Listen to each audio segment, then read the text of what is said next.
Hello guys, welcome back. Dito na naman tayo ulit ngayon. Magda-dive tayo ulit. At ito, bibihis na ako. Kaka-out lang natin yan sa trabaho pero dive na naman ulit. Walang kadala-dala. Ayan. Kasama natin ngayon si Gary na niyaya natin pero parang ayaw sumama. Pero pumunta naman siya sa bahay guys. At samahan niyo ako ngayon uli na magsayang ng oras sa paglangoy at manghuli ng isda na kahit wala namang isda. Alright. Ayan si paring Gary. Ayan, sinusubukan yung pana ko kung maganda to siguro eh.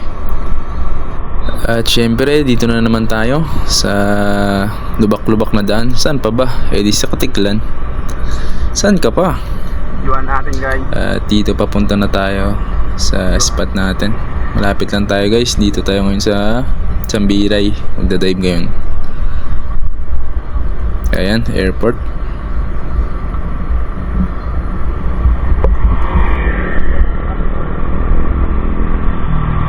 Orot barko.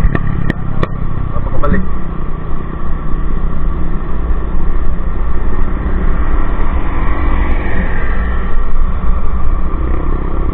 At dito guys, nagdive na tayo. At sa unang drop natin, nakakita tayo ng isang timbungan. Kaso nung papanain ko na, may dumating pa na isang isda. At ayun, nagpapansin.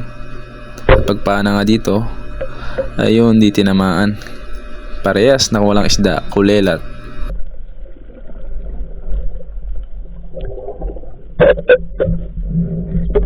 At dito guys, sa pangalawang drop natin, nakakita tayo ng isang isda na maliit at kinuha na rin natin.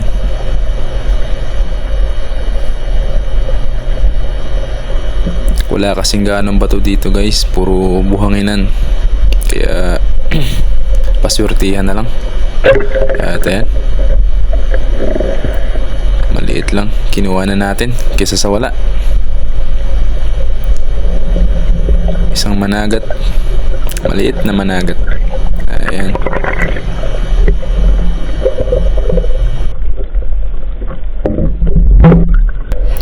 At dito sa susunod natin na drop,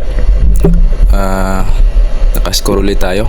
Isang maliit na sagisi, o ano bang tawag niyan sa Tagalog, hindi natin alam eh.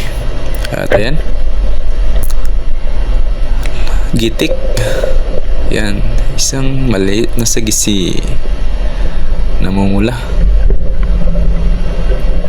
Napakagandang isda. Sa next drop natin, nakakita tayo ng isang karatungan, pero hindi natin kukunin. Ayan, isang karatungan.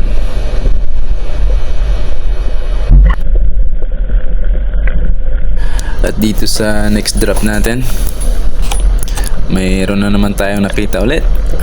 Isang pusit. Ayan. Isang napakailap na pusit. Ayan, tumakbo pa.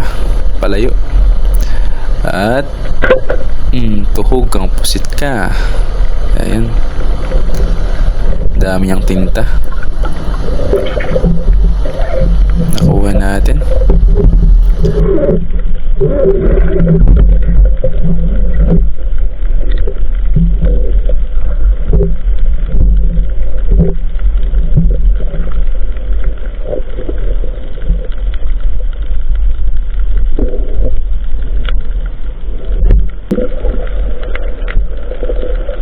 Medyo mahina yung akyat ng isda ngayon guys kasi malabo yung tubig. Ayan, kita nyo naman, napakaganda ng mga bato. Umabot na po tayo, nandito na po tayo sa bandang Argao niyan, Barangay Argao. Ayan, napakaganda na, maganda yung mga bato. Kaso ang problema, walang isda, bato lang talaga.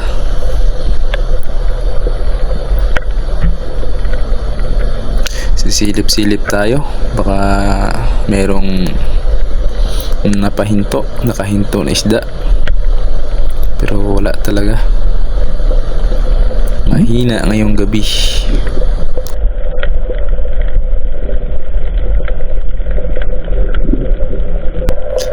Dito sa next drop natin, nakabawi po tayo. Nakita po tayo ng isang danggit o rabbit fish. Ayan, kitang kita ng palikpik, gitik. Ayan, nakuha natin, good size. Medyo malaki na rin tong danggit na ito, pwede nang kunin.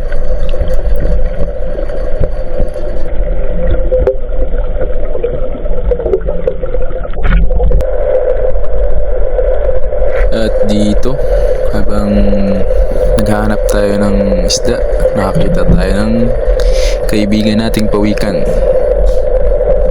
Ayun. Ayan, nakahiga. Napakalaking pawikan. Umaatras siya. Nabulabog natin eh.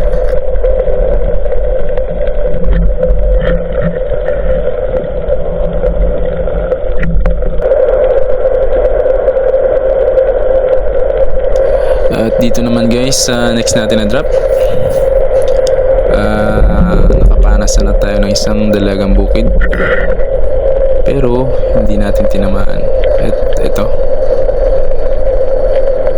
at ayun, sayang, hindi natin nakuha. Mukhang kinakalawang na yata tayo ah.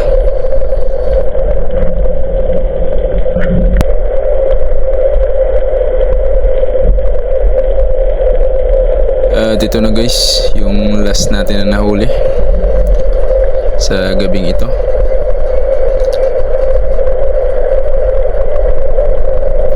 Ayun, isang malaking palid o indangan sa tawag sa iba. At dito nadali yung kamay natin, nahiwa tayo ng shafting, ng shark fin. Ayan, malaking indangan, goods na goods.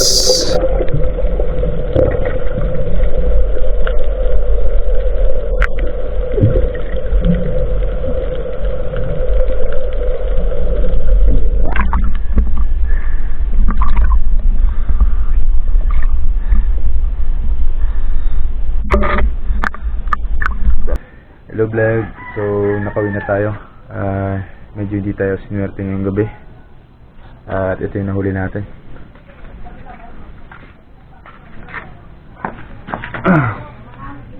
Ayan, ilang hinuli natin, ilang piraso lang. Isang hindangan o palid. Ito, hindi natin alam kung anong isda to, pero kinuha na natin. Isang danggit o barawis. Yan. Boses. Yan. Maliit na pusit. Yan. Yan na uli natin guys. Pero pwede na pang ulam. Let's go. Okay.